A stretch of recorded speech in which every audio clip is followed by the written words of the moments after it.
Hi guys, in this video I'll guide you on how to insert SIM card on the Samsung Galaxy S26 Ultra. This should also work out for the Samsung Galaxy S26 and the S26 Plus as well. So quickly, you want to go ahead and get your SIM card ejector tool that looks just like this. This should actually come inside of the box of your Samsung Galaxy S26 Ultra. But if you cannot find yours, you can go ahead and use any tiny pin or needle that will be able to enter the SIM card hole at the bottom of the Samsung Galaxy S26 Ultra over here. So once you have your SIM card ejector tool, you want to locate the SIM card tray, which is usually at the bottom over here, and then proceed to insert your SIM card ejector tool into this little hole. So just go ahead and insert it, then push it a little forward until the SIM card slot actually pops out. So push it a little hard, and you can see mine has just popped out, and all you just have to do now is to use your finger to pull out the SIM card tray.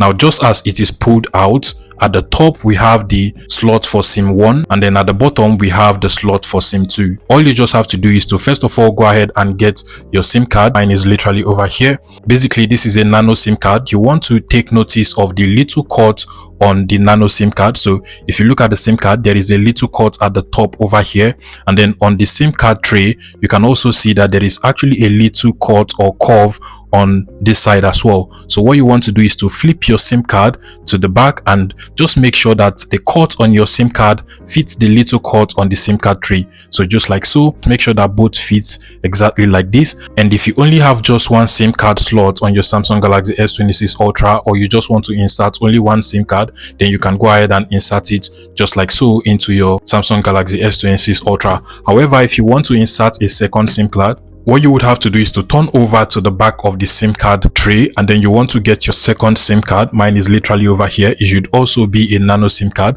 Now you can also notice the little cords on the SIM card just at the top over here, and then you also want to make sure that cord fits the little cord at the top of the SIM card tray as well. So make sure that you also turn over to the back of the SIM card, so like this, and then you also just want to place it. At this point you can now go ahead and insert your SIM card into your Samsung Galaxy S26 Ultra. So make sure that the SIM 1 is actually facing the top, and you can see that once I slide it in, it successfully just fits and flushes with the Samsung Galaxy S26 Ultra. Now at this point, if you turn on your Samsung Galaxy S26 Ultra, you can see now that it is able to identify our SIM. And you can also go ahead and just edit or change the names of the SIM card, and then just tap on the next button at the bottom. You would also have to choose the preferred SIM card for making calls on your Samsung Galaxy S26 Ultra, and then just tap on the next button over here. Also choose your preferred SIM card for messages, and then tap on next, and then lastly choose your preferred SIM card for mobile internet data. And once you're done, you're basically good to go. If this tutorial was helpful, please let me know in the comment section and subscribe to this YouTube channel, guys.